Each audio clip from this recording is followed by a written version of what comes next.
Bonjour, bonsoir, je suis content de vous retrouver. Aujourd'hui, on parle de mémoire, on parle de fonction cognitive, on parle du fait de garder son cerveau actif et je suis vraiment très, très heureux d'aborder ce sujet-là. Et vous vous en doutez, je n'aborderai pas ce sujet-là seul. On a vraiment l'immense privilège d'être accompagné par Gilles Bergeron, qui est un expert en santé, en psychologie cognitive, oui, qui est l'auteur de livres à succès. Bonjour Gilles, ça va bien? Bonjour Denis, ça va très bien. Merci d'être là. Et je dis tout de suite que les informations, les conseils aussi qu'on va vous donner aujourd'hui, vous allez en trouver plusieurs dans les livres de Gilles qui s'intitulent tous Cerveau actif et il y a vraiment différentes déclinaisons. Vous en voyez quelques-uns. Je vous recommande vraiment très chaudement ces livres-là. Peut-on toujours se fier à nos souvenirs et à notre mémoire des événements? J'ajoute à cette question-là soit une sous-question ou un commentaire. Il m'arrive de traiter des patients qui ont eu une blessure musculo-squelettique dans un contexte traumatisant, psychologiquement et évidemment physiquement. Alors, la question pourrait aussi être prise dans ce sens-là. Mais est-ce qu'on peut toujours se fier donc à nos souvenirs et à notre mémoire des événements? Tu réponds quoi, Gilles, à cette question-là? J'espère que pour la plupart des gens, c'est assez évident que poser la question, c'est y répondre. C'est-à-dire, non, c'est clair qu'on ne peut pas toujours se fier à nos souvenirs et à la précision, à la précision de nos souvenirs. Et je vais évoquer plusieurs éléments de réponse. Là. Je vais quand même essayer de faire rapidement. Euh, Premièrement, il faut savoir qu'un souvenir, c'est pas une photo qu'on emmagasine et qu'il s'agit de ramener à la conscience quand on en a besoin. Un souvenir, c'est, je l'ai dit plus tôt, c'est un ensemble de connexions entre des neurones, entre des éléments qui font partie de notre mémoire. Or, chaque fois qu'on ramène à la conscience un souvenir, on le reconstruit. Hmm. C'est pas une photo qu'on ramène, c'est des différents éléments qui sont reliés comme au son, aux images, aux émotions, etc. Et donc on reconstruit le souvenir quand on l'évoque. Et au moment où on l'évoque, ben souvent on veut le rendre intéressant, ou bien on l'évoque dans un certain contexte qui fait en sorte que le souvenir il n'est pas pur, il n'est pas tel que l'événement s'est passé, il est tel que je veux bien m'en souvenir. Alors, si je raconte, par exemple, que j'ai pêché un poisson long comme ça, ben, ça se peut bien que je veuille rendre mon histoire plus intéressante et je vais allonger le poisson. De sorte que mon souvenir, il est retourné dans ma mémoire et quand 2 semaines plus tard, je le ramène à ma conscience, ben, le poisson a encore allongé et je vais l'allonger d'autant plus. Donc, chaque fois qu'on ramène un souvenir à la conscience et chaque fois qu'on Hmm. ramène à la mémoire, le contenu du souvenir se modifie.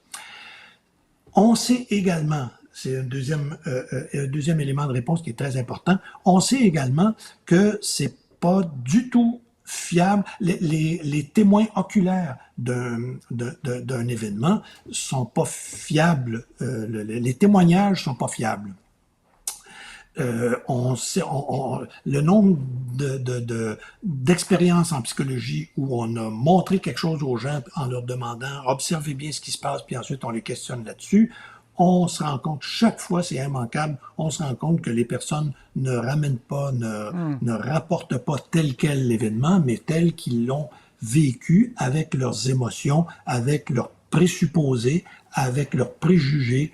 Les gens donc interprètent ce qu'ils voient en ajoutant des détails, de sorte que leur souvenir de ce qu'ils ont vu est loin d'être fiable. C'est d'autant plus vrai que les souvenirs sont anciens. Il y a plein d'exemples qui sont très bien connus, très bien documentés de personnes chez qui on a, par exemple, implanté de faux souvenirs ou Hmm. qu'on arrive à modifier les souvenirs de la personne par un, une façon d'interroger, surtout chez les jeunes personnes, par exemple, chez les enfants, on arrive à mettre des sous-entendus dans nos questions qui vont faire en sorte que la personne va raconter quelque chose qui fait même pas partie du souvenir. Et je me permets d'ajouter à ça, et en fait, je t'écoute et je me dis, lorsqu'une une victime qui est victime d'une agression, par exemple, et qu'elle est interrogés, contre-interrogés par les policiers, peu importe, mais on comprend un peu l'idée. Donc, il y a plein de personnes avec des intérêts divergents qui vont parfois tenter d'influencer son souvenir. Ce que tu nous dis, c'est qu'à répétition, ça, presque inévitablement, en tout cas, s'il y a un risque de venir perturber le souvenir et changer un peu l'exactitude du souvenir,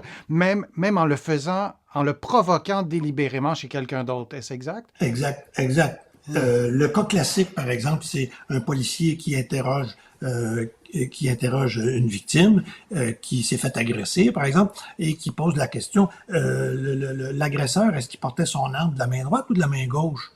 Peut-être que l'agresseur avait même pas d'arme, mais la personne va dire, s'il me pose la question, c'est parce que j'ai dû lui dire déjà qu'il y avait une arme, puis ça se peut que l'arme soit carrément inventée à ce moment-là dans le souvenir de la personne. Et on dit quoi? Et tu me dis, Gilles, si ma question est pertinente, mais auprès de ma clientèle, je traite aussi des personnes plus âgées, qui ont des conditions de santé peut-être plus fragiles, et il s'installe un doute systématique dans leurs souvenirs. Or, parfois, j'ai été présent dans ces événements-là parce que je les vois depuis longtemps et je me rends compte que leur souvenir est exact, mais à force de douter aussi de ces souvenirs, on finit presque par peut-être ne plus s'en servir comme on devrait parce qu'on n'y croit plus. Mais qu'est-ce qu'on peut dire ou qu'est-ce qu'on peut donner comme réponse, comme truc, comme exercice, ou peut-être que ma question, elle n'est pas pertinente, mais je pourrais dire quoi à ces patients-là qui se doutent de leurs souvenirs et en même temps, je peux confirmer que leurs souvenirs sont exacts? Si je comprends bien ta question, c'est qu'un peu l'inverse, c'est-à-dire que la personne exact. ne fait pas confiance à son Exact. souvenir. Oui. Je pourrais déjà te poser la question à toi, est-ce que tu es certain que la personne fait... Mais oui, pour être très concret, par exemple, souvenir. j'ai évalué sa force musculaire il y a 3 ans, ou il y a 4 ans, ou il y a 2 ans, ou il y a 6 mois, et elle est sûre qu'elle n'avait pas une bonne force musculaire parce qu'elle doute en fait de ce souvenir-là. Et dans les faits, ben oui, sa force musculaire, elle était bonne. Oui, de fait, elle risque d'avoir mal interprété soit la réponse que tu lui as faite, le diagnostic que tu as fait, par exemple, c'est très possible qu'elle l'ait mal interprété et dans un sens comme dans l'autre. Donc, qu'elle ait compris qu'elle avait une moins bonne condition que ce que tu lui avais donné. La prochaine fois, je vais écrire ma question sur les liens entre la mémoire et la confiance en soi. Et je t'ai posé cette question-là parce que certaines questions, certains commentaires qui sont écrits, là, il y en a eu beaucoup, là, il y a un lien, en tout cas, à explorer entre la mémoire et la perception de sa mémoire et la confiance. Mais à la question, peut-on toujours se fier à nos souvenirs et à notre mémoire des événements? Ben, tu nous as donné la réponse. C'est clairement non. En tout cas, certainement pas de façon systématique. Je vous remercie vraiment d'avoir participé, d'avoir posé vos questions et de continuer à poser vos questions. On va les lire, on va les garder en banque. De mon côté, vous le savez, je lis toutes vos questions pour toutes mes vidéos.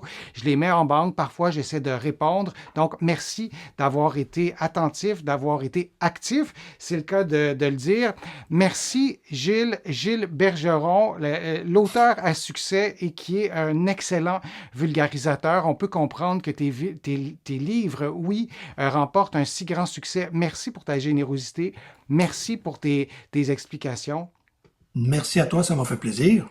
Et je rappelle que les informations qu'on vous a données aujourd'hui, il y a beaucoup de ces informations-là qui sont dans les livres de Gilles qui s'intitulent tous Cerveau actif et il y a plusieurs déclinaisons, il y a plusieurs formats. Ils sont vraiment hyper intéressants. Vous allez les retrouver ici au Québec, au Canada, mais aussi de l'autre côté de l'Atlantique. Je vous dis à un prochain direct, à une prochaine vidéo et à très bientôt.